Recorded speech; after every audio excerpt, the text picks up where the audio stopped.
Right, good afternoon. Oh, come on, let's do it. Head teacher's face coming out. Good afternoon, everyone. It was lovely, yes. No, just sit still.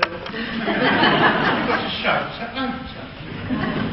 It was lovely watching you all come in and watching your different physical states of your body as you went up those lovely steps of stairs. Some of you sort of tippy-toed up. I needed a rope to get to the top. Some of you got to the third one and then thought, oh God, I'm going no further. And what's lovely about these things, you make a lovely noise. It's lovely. Well, thank you for giving me the final slot on a Saturday afternoon. Not only that, but you've whipped 15 minutes of my time. What's he, 20 nearly? Talk about whistle stop. And of course, true to form, they say to me, Neil, just pull it together. We're not going to put you on a flight that won't get you here till most of the conference is over, so you won't know what's even being said. Pull it together. Then we're going to whip you off to at the very end on the next flight, whip him in, whip him out. And yes, I do use the overhead projector, and I'm proud of it. Old-fashioned, I'll smash your face in a minute. I love this because you can dust it. You can't dust one of those, can you? Well, I will try and pull it together, and I'm going to pull it together from the experience of a head teacher, which is what I was. And can I just say, I do like the name head teacher. I didn't ever want to be a principal. I wanted to be head of teaching. And I liked that title, and it's one that I was very proud of. But I don't know why I put anything together. We looked at those statistics. You know, what's all the fuss about?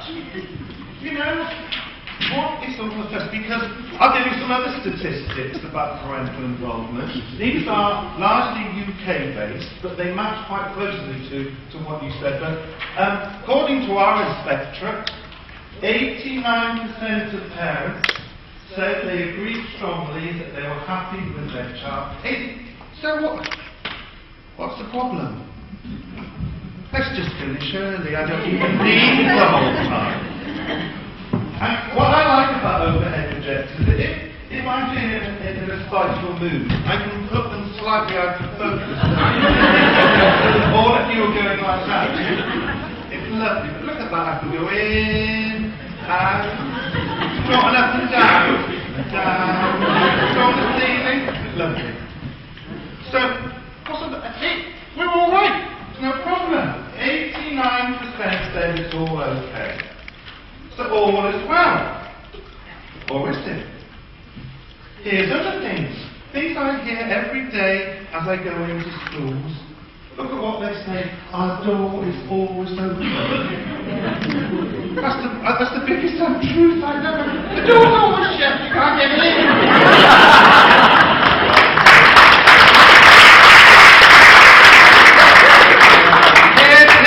Won't let you park anywhere. But the door is open. We welcome parents into our school. Parents can easily meet with staff. Our parents are well informed. All our staff value. They do. They value them. You should see some of the faces I look at. Parents play an active role. They've got a regular voice in changing hope. And here's the word. Let's say it as it needs to be said. Come on, I want you to say it. Let's go. No. Some of you just went partners. No, there's got partners. Ready? Go. So all is well. Everything's fine. Nothing to worry about. All is well. Oh! And wherever I go these days, I'm told we have a homeschool agreement policy document. That's the big thing. As long as you've got the document. No. Let's see the document. No parent has ever seen the document. I mean, website just reading that word. School agreement policy document. So all is well. There's nothing else we need to worry about. All is well. And of course it takes two to tango. So let's hear from the parents as well as from the staff. On this survey, it was in 2002, 72% of parents said they would like to be more involved. Or when they come in their flats. You have a curriculum evening and there's 4 there. 3 of whom are governors. And the other one that your governor's having an affair with.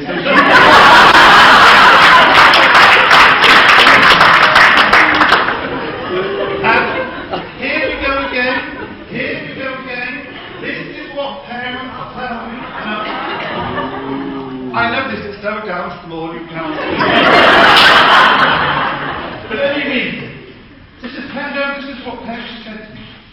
We never miss a parents' evening. We attend every curriculum night put on the school.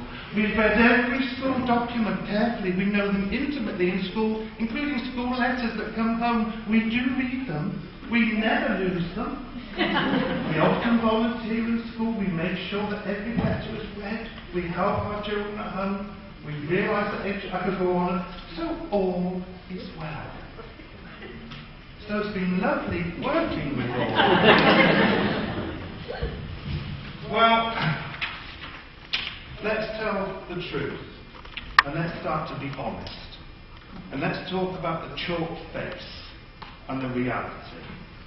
Okay? Because I put all sorts of statistics up, but let's talk about and let's be totally frank and honest. Because all is not well. Okay? But what I will tell you, and you were right, Harry, it's a lot better than it was. Because I asked my dad, my dear old dad, bless him, a few years ago before he died, I said, did you used to go into school? He went, well, occasionally. And I said, why did you go? He said, well, do you remember you put bubble gum on Miss Chapman's stick? And I go, apart from that, he said, do you remember when you put tin foil and poked them in the plough? I said, apart from that, and this was the best one I did, well, what about when you trapped Mr. Hopkins on the, there was a trap door on the stage and he went down to get lights and I pushed the trap door. And I stood on it and looked at me, he never lifted that trap. Because, you know, they only used to go in when you, oh, that's what, so things I've got, they are better. Things are better. And we are moving in the right direction. But I'm going to be honest with you, there's still a long way to go. There's still a long way to go. Now what's lovely about an overhead projector is you can see that we have finished section 1. As I lift the polythene bag, section 1 is over. No, lovely, did you have a polythene bag? You didn't have it. I like the way it was opening the control panel. And thanks to Harry, well, we'll get rid of section 2 as 3 and 4, because I've got very little time left.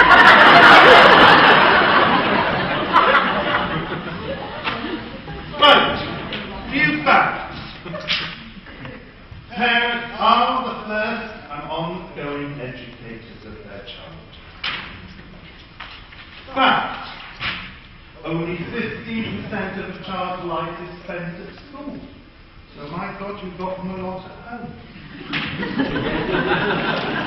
Fact. Children do better at school and achieve more in life when parents and school work together. Fact. And I like this one. The influence of home is enduring, pervasive and direct. Fact. Here's a few more. 50% of parents felt they had equal. It's an interesting one. I'm going to tell you the truth. I quite often feel as if they've been handed over, get on with it. I don't always get that sense. But 50% felt they had equal responsibility for their children. They might doubt it, but they do. And parents. They call them the hidden resource. If only we could tap into that resource sometimes, and if only that resource was always fully available. Let's tell the truth. Okay?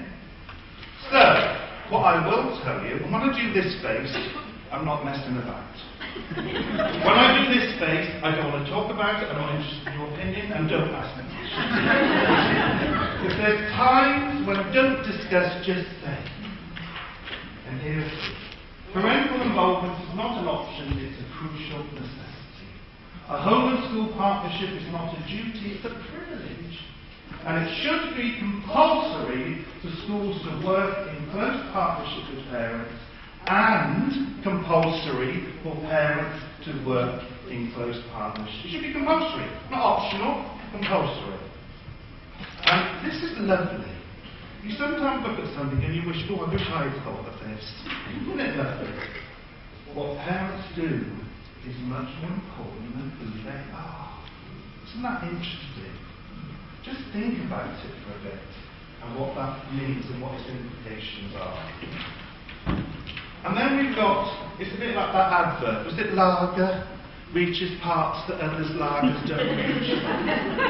Those that are the hardest to reach, schools that were most successful in relation to parents were persistent and believed that no parent was unreachable. And can I just tell you the truth? And I want to be frank with you. I've reached a stage where sometimes I have to hold on tight to that phrase.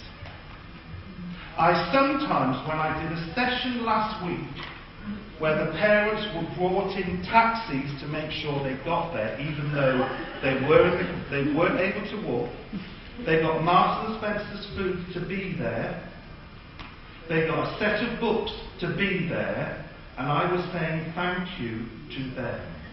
And I almost thought there are some here that you can't though, can you? You think, oh, I've given up, I've reached as far as I can reach. Because I've got questions to ask. How far and how... But those that say to themselves, and I'm not going to do that, no parent is unreachable. And that's true. That's true. Can I also say you can't win them all over? I really want to be frank with you today. Don't think you can take over the world. Because then you get so depressed. It isn't. You take them one at a time. You keep chipping and keep chipping. But if you think, it's like when you do those curriculum meetings, you want every parent to be there, and when 3 turn up, just think, I've got 3, I've got 3, I've got 3. Because you just want to think, I'm not going to do any more of these things. I'm sick of it. We put wine and cheese on, and for goodness sake, we want a cabaret.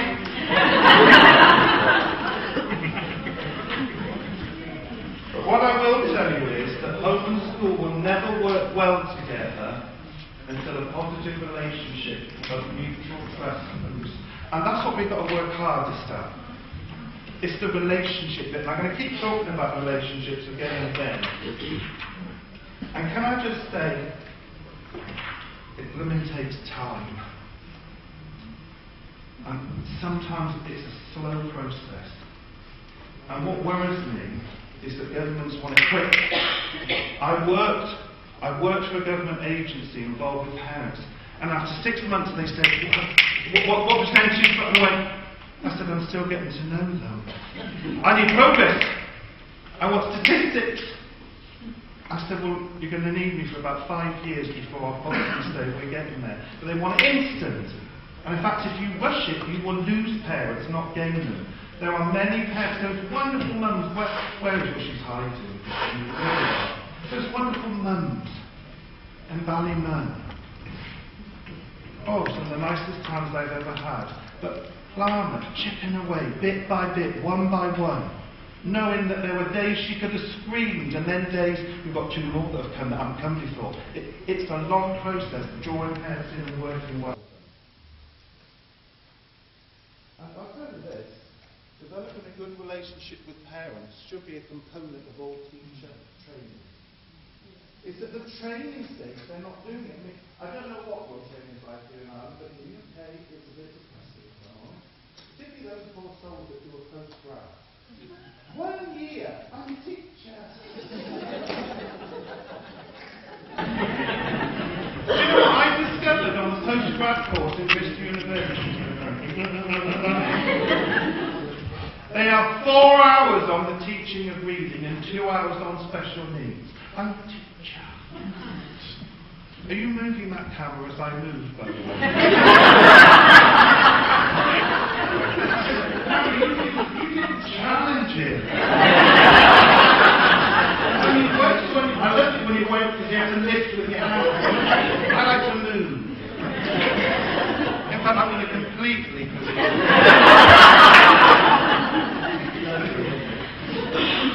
But it should be a part of every teacher's training to say, you're not just working with children. It's like doctors, I want to say to them, you're not just working with patients, you're working with their families as well. Because, you know, we need the teachers and all practitioners. I shouldn't really use I want classroom assistants. I want a caretaker to know that you are nice to people. Some caretakers are not nice. They're not. And what I will tell you is, if you've got one bad apple amongst your only takes one. Oh, that Mrs. Smith. Because that's all you eat. Oh, people do it too. Mrs. Smith. She's a witch. I had a Mrs. Smith. I had a Mrs. Smith. The nightmare that woman caused me. Because she didn't talk to people nicely. One memory slap, the hell that caused. And it only takes one bad apple. And what I'll say to parents here, listen to this carefully. Now you see, I know that because the gents' toilet in my school, unknown to the parents, the window hung open where they all waited. So they had no idea that I was sat on the toilet listening to every And when you listen to it, you think, where did that one come from? But the rubbish that often, and tell the truth, and it's actually got nothing to do with anything, but it's destructive. And sometimes it's lies, and sometimes it's made up. And it's usually because one parent is focused on only their child to help with the rest. So that idle gossip, you have no idea how dangerous it is. So I want you to say that word as I told you to say it. Are you ready? Are you ready? Now the passion, go. This is your last time I'm stopping. Right? Go.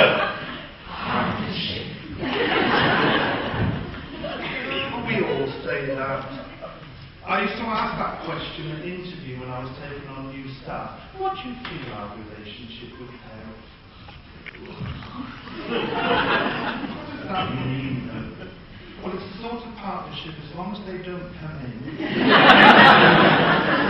And we'll give them the school report about 2 minutes before the end of the term so they can't come back in again. And don't tell them what class their child's going to be in next year. Just in the new term, say, you're in that class, go now! But would you just turn to the person, go on, give them one word to the person next to you, tell them what you think partnership means, go on. Where have you two been that you just want in these days? Would you come in, sit down and shut up? Not only does she waltz in, but then she's waving at her breath.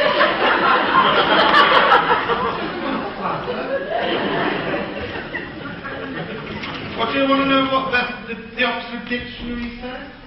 A relationship between individuals or groups that is characterised by mutual cooperation and responsibility as they seek to achieve a common goal. Common goal. The times I said to parents, calm down, I'm working for the same thing as you.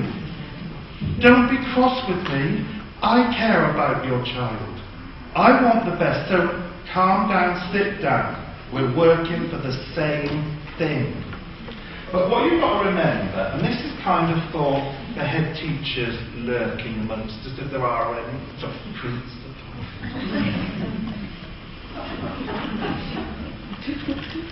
You can't have a set policy. It doesn't work like that. I realised that, and I know you might think I was a bit false, but I wasn't. I treated different parents differently, and you may think that's terrible. No, it wasn't. Sometimes somebody came in, and I did occasionally give them a hug. Obviously, my secretary was in the room at the time. But I knew that every parent, they're all different. Some come in and say, "Hiya!" And that was all right. I don't mind if they say hiya. I don't mind if I'm in Tesco's by the toilet rolls and they want to chat. I don't mind. Because I knew that each, just like every child, every school unit, every member, we're all different. So we've got to work at relationships. How can we get on together? Because there isn't a magic thoughts. Nobody having a homeschool document they're thinking, solved. Every single school will be different and unique because every set certain. You know, when I go into Tower Hamlets in London, if you haven't been to Tower Hamlets, you think you've got issues, take it from me, in the school that I was in last Friday, 75% of the parents are drug users. They're different to some of your schools that you're currently in, dealing with different issues. Children that actually do come in with that socks on, you know? So you can't have, and I'll ask you this question, this word partnership, are we equal? Are we? Should we be? But principle means I go into schools, they have the photographs of all the staff. The principal's up there. Do you know where I was? Right in that far corner. Deliberately. Because otherwise there's so, are we or should we be equals? And let me ask you this question. These are just questions I'm throwing out. Who knows best? Parents or school? Who knows best? Who's in charge? Well, actually, does there need to be a boss? Because our inspection says the vast majority of parents are happy for schools to get on with it, seeing staff as the experts. Well, that's interesting because look at this statistic. 74% of teachers were resistant to parents having more to say about school management. 50% didn't want to have influence on curriculum. So are we equal? Is there a boss? And let me ask you this question. And I'm going to give you the answer. Can home and school get too close? Yes or no? Hands up who think you can get too close to parents. Hands up who think you can get as close as you like. A lot of non-committals. I think worse. Madam, is your hand up, dear, or not? Your hand up. It's up or don't put it up at all. Can you get too close to parents? Yes. Now you'll think, what? Yes, you can, and I'll tell you why. Because after 10 years of being so passionate about working with parents in my school and seeing it as a big part of my role, I suddenly realised one day we'd got too close. Because staff came to me and said, "Neil, we can't breathe." Now that's, just listen to why. It was because there was a parent, there were always a parent there. And staff said, we're committed, but we also sometimes need a bit of space. We need somewhere we can go and be totally confidential sometimes, because parents, of course, were in our staff room. Neil, we can't talk about children in the staff room. I know we've got a confidentiality thing, but I can't talk about it with Mrs. Jenkins up there. And I realised that I've certainly developed, when I say close, I don't mean in an appropriate relationship, but I do mean with some of the parents I thought, hang on a minute, I don't want to talk about these things with you, because they actually thought, we can chat to them about anything. And I then wasn't skilled to respond. So there is a line that you've got to watch. And that some parents don't think, oh, he's always seeing her. She's always there. Then what's the Mr. Thing? You do, you parents. Oh, you do. And what I will tell you is this. For me, me, working with parents is like a Mr. Whippy ice cream shop. It starts at the top and trickles down. If your principal isn't right, it won't work. It's got to come from that head teacher downwards. And what I will say is in some schools I go into, I play a little game. It's called Spot the Head Teacher. I can't find them. I don't, where, and it isn't because they're always doing something in particular. I'm going to tell you something that will really upset you. In the last 16 years of working in schools, 75% of the head teachers when I have gone in have either said hello to me or come to the training that I was doing with their staff. 75%. And it might be even higher. So it isn't going to come from the top. What I will say, there are still too many head teachers who hide away and too many parents who stay away. And it's the ones you most want to see. Not the ones coming in over a lost sweatshirt. And lost sweatshirts are never lost. Stolen off his head. Can I say, has any child that you know really wanted to steal a stinky sweatshirt? Oh, the times I wanted to be honest and say, well, bob off and go and look for the sweatshirt. But I had to go and look for it. No name was in it. It was a size 19. That narrowed us down to 600 children. But shall I tell you what parental involvement is actually about? It is about that head teacher downwards getting to know those parents. And for me, it doesn't matter what policy documents, what statistics you fire at me, it's about face to face. It's about knowing that you see those staff, you see that head teacher. He or she is out on the playground. First thing in the morning, that's the best time. Last thing at night, out there amongst those parents, getting to know them, all the little bits of things you do need to know. Because you know, how else can you have a relationship if you don't know? And what I'll tell you is, it's about being the human touch. You can be professional, but you've got to be human. And I mean, you know, I'm human. But I can also be professional when I need to be. But you can be both. It's important. And I like this. Theodore Roosevelt. The most important single ingredient in the formula for success is knowing how to get along with people. And what I will tell you is that more is achieved in a 5-minute chat in the corridor playground than 20 policies or 50 letters home. It's about those little casual things where you say, Mrs. Chapman, how is the third baby doing? Little things that Mr. Griffiths knew I had a third baby. Or a lump, Mr. Fair. And I want you parents to be able to look at us professionals and say, you're someone I can trust and do business with. And what we've got to be is, yes, I know you've got to be professional, but you've got to be in tune as well. Don't be stuffy. You know, when you see a parent, just say, how are you? How are you doing? You don't always have to be there. But I want to sometimes say to, particularly head teachers, you think I've got it into them, and I have. I want to say, just relax a little bit. I know they've got a tough job. Boy, have they got a tough job. But I also want to say to parents, staff should be accessible, approachable, but they cannot always be available. And some of you are unreasonable. I'm going to tell you that now. Where's the parents? Wait with me. You are, some of you. Get that look off your face.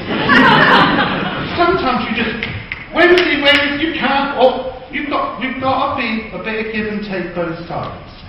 Yes, I don't expect you to have to wait 2 weeks before you can see me, but you can't always see me this afternoon. So, and some parents, you're not fair, and some staff you keep them waiting too long. When you're talking, can we speak in plain language? And whilst we're on it, I want to talk about jargon, because I don't use it. Did you notice I don't use it? And I'm going to tell you the truth. When I started to work as a head teacher, I talked complete piffle to parents. You should have heard some of my first, when we got parents. I talked complete and utter rubbish. You can see them thinking, what the hell is he on about? Some of my first letters to parents could have got the Nobel Prize for literature. They were magnificent. And then I really slipped into it again. When I decided to work with adults, I thought, oh God, I'm in academia. I'll have to up it a bit. You can't be like you normally are. You have to change. You can't change. This is what I am. And I don't use big words. And I don't use them on purpose, because what I've realised is if you start using jargon, particularly in a working relationship with parents, people think it sounds impressive. You actually exclude. What I always say to myself is this: when I stand in front of an audience, will everybody in the audience understand what the hell I'm on about? Otherwise, what's the point? And I'd like to say it to a few ministers and priests. On a Sunday, I'm not there for a lecture that I need to concentrate 4 hours on. I just want you to give me a simple, plain message that I understand. And have you actually read some of the documentation that gets brought out recently? Have you thought about the levels of literacy of some of the parents that may be trying to access some of those ghastly letters you sent home? Think about it. But whilst we're on the way we speak, have you also heard how some parents speak about their teachers, children's teachers, to their children? I had a bit of that last Saturday. One of my godchildren, my goodness, did I give her godmother a mouthful. She was really laying into her child's teacher, and I said, how do you expect your child ever to respect that teacher? You might not respect them, but you hide it from your child. You must not undermine. And we do. So what I would say is simple messages: say more, write less. Talk to people. Don't send. It's like emails. I can't stand emails. Oh, they get on my wick. Particularly people who then, after you've said everything you've got to say, have to email a little kiss to you, and you have to email a kiss back. And if you didn't email it, they said, have I upset you? And you say, why? Because you didn't send me a kiss back. Say, get a life. Phase 3, plastic wallets. Oh, let me just check timing, because I don't want to overrun. Lovely. Okay. Now, by the way, I missed a bit out when you typed it. This should say, we have to believe passionately that every parent wants to do the best for their child, and that every school wants to do the best for every child. But for me, one of the things that I get very worried about is this. Because if you're in a partnership, which we're meant to be, I want to ask this question: are we all singing from the same hymn sheet? Do we all want the same thing? And that's where I feel one of our biggest challenges is. Because until we all agree... So, I'm going to ask my audience a question. Would you turn to the person next to you, get to know them? Do you hate those courses where you have to get to know them? Could I just say something? I hate courses with warm-up activities. And when they say, just turn... Why? I don't want to know the person next to you. No interest in them, have you? And what's worse is those ones when you all sit in a circle. Oh my God! Because you know that the course leader wants to kill the 45 minutes, don't you? And so they say, should we all just go around? Why? I don't want to know 35 people's life histories. And I normally just say, I'm Neil from Swindon, and move on. Oh no. There's always someone next to you. I'm Brendan, and I was born in Dublin. At the age of 4 was a child. They go, oh no! So, you're not going to get to know it. But the person next to you, would you tell me what you hope education will do for your child? Go on, tell them.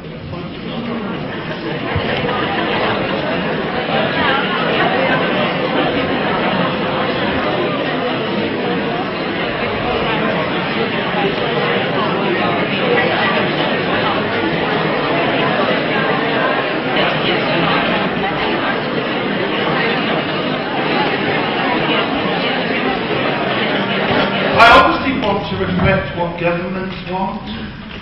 To see that we're all singing from the same hymn sheet? So, did you want acquisition of basic skills? Is that what came out of your list first of all? Exams off. Did you? Because you see, this is what I sometimes think when I hear people talking, that you want your child to be better than every other child.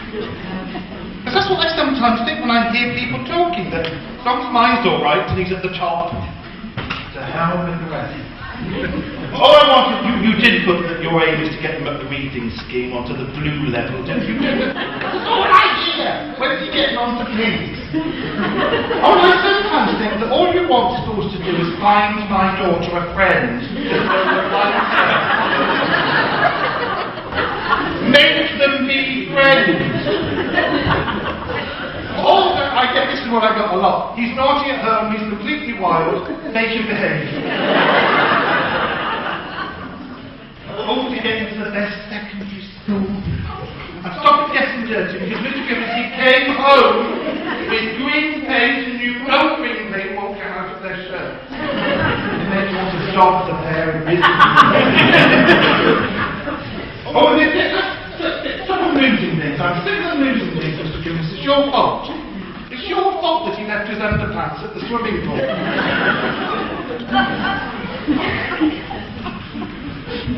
Well, I hope, and if you didn't, when I ask you to do it again, will you now please say this? This is my most passionate bit of my session, which she's twice told me I have only 6 minutes left. She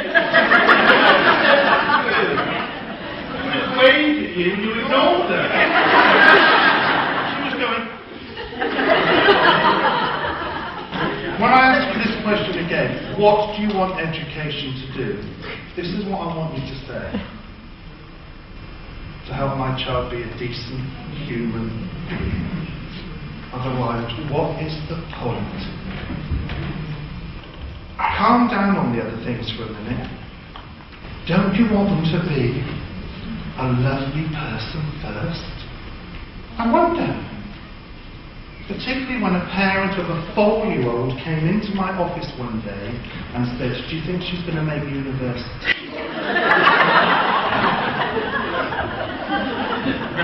That sadly is the truth. And I want whole human beings. I spend a lot of my time working with very vulnerable teenagers and it makes me want to cry. Because they're not whole, they've got bits missing. How many years are they in school and we still didn't fill the holes? I want us to be passionate. Here's what I want, and it's taken me 34 years in education and I now know what I want. I want education to ensure that children like themselves, like others, and are liked by others. Because you know you've got a decent human being then. If they like themselves, they feel good. If they've got friends, they're great.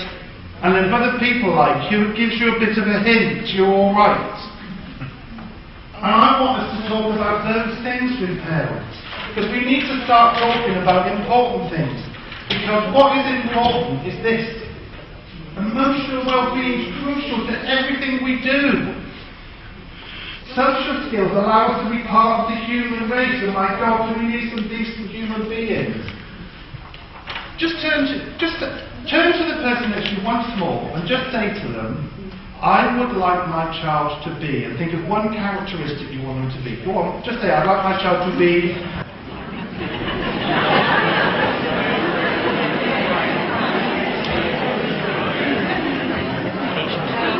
Don't you want these things?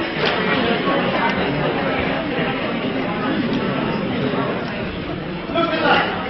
You want them to be those things. I love spontaneous people. Do you? Oh, there's nothing worse than those that are all planned and organised. I love people that just suddenly say, shall we? Oh. And do you know what I'm most of all looking into for children, mums and dads here? I want your child, because I used to love it as a teacher when I said, oh, guess what we're going to do this morning? And they used to go, yes! Even though you just said we're going to do multiplication of fractions. You didn't kiss them. But I wanted those teachers amongst you, I've heard these questions recently asked by parents, and I wonder if there's any parents here who said these things. Can I just ask you, is he happy? Do they come in and ask you that? Have they ever come in and said, can you just tell me, he is kind to other children, isn't he? Why are you going in and asking that? Or, does she share her things with other children? Because at home, she doesn't. Has a parent here ever said, does my child know how lucky they are compared to lots of others? Because they should. Have you ever been in recently and said, oh, does she ever get excited, or was that to control? Because I want any of my child to get out of control sometimes. I love it. Do they smile very much, Mr. Griffiths? You know, do you sense that? I want to know those things. Mr. Griffiths, are they interested in other people or just themselves? Or they like at listening? And Mr. Griffiths, are they good at making decisions? Or do they waver and fiddle about and mess? I mean, I could go on. Mr. Griffiths, are they reliable? Can you trust them? I don't have those questions very often. That's the important ones, not where's this lost sweatshirt. So, after 30 odd years, that is what I've come to. I want your children to be Super 7s. I'd like them to be confident, caring, curious, communicative, charitable, contented, and by conditioned I mean physically. I want them to be well. If I had that, I'd be as happy as anything, wouldn't you? Because actually, it doesn't matter what else you say you want, I can fit that in there somewhere. And I do like children to have character and spirit. And can I just say, mums and dads, I do like children that are naughty. I don't like children that are nasty. I've got to work on that one, as we all are. But with a naughty child's got spirit and everything. You all wish you'd stuck that tissue paper in the stick and turned the tap on that flooded the whole of the lower voice corridor. But instead we keep talking. And governments make us talk about capable, challenge, curriculum, competitive, career focus. Well, let me just say this to you. What is the point of your child being brilliant at maths if they're flipping miserable? What's the point of being a fantastic pianist when no one likes you and you ain't keen on other people? What's the point? But can I just say, I am not ignoring academic progress here. I'm not saying who cares about maths, who cares. I'm not saying that. But for goodness sake, one of our ministers about 10 years ago said something that people laughed at. She said, couldn't the first 2 to 3 years of education be entirely based on personal development? And then we'll start to work. I wish they'd listened to her. Let's get some of these children right. Because, you know, at the end of the day, how many people are in a job they hate, in a relationship that they're unhappy in? I've got to work at these things. How many minutes now? Go on, because you're holding. I can sense you. Oh, for goodness sake. Oh, you're going to miss on section 6 and 7. Oh, that was a good one.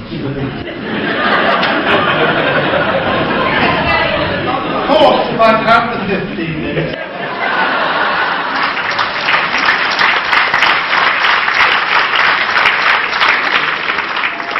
Harry, I do like.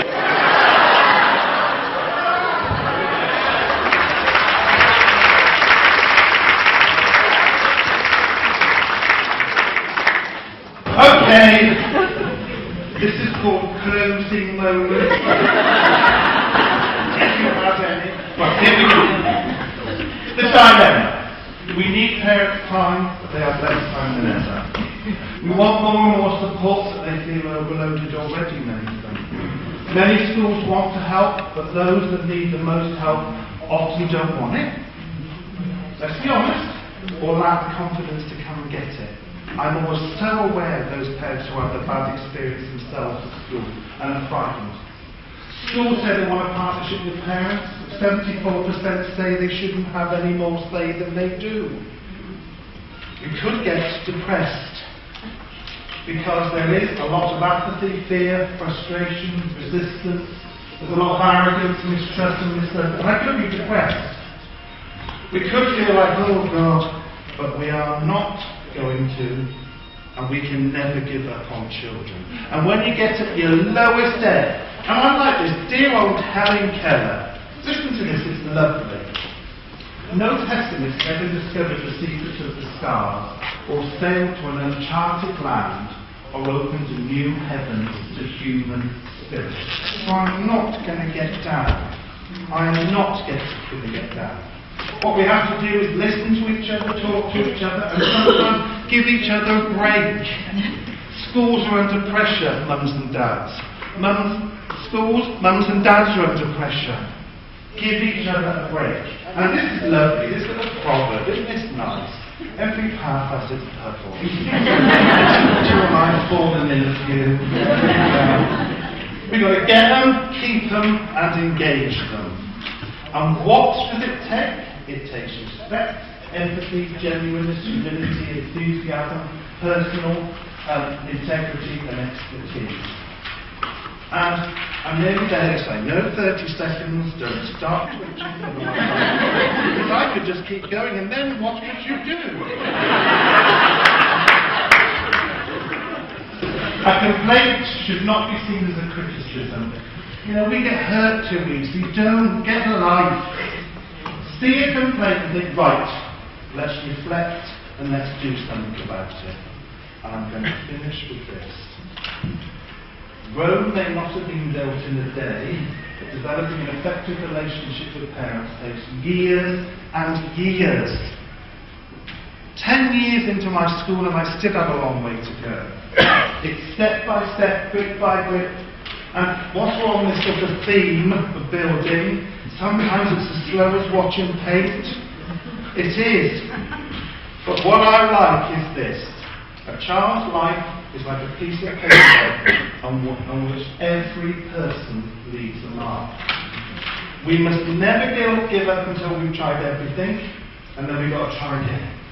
We just have to keep chipping away at it, because what I can tell you is, one parent engaged gives one child the chance of a better life. So that's what it's worth. And, I love this, I alone can't change the world, but I can cast a stone across waters to create many ripples. Can we go out there and create blooming big ripples?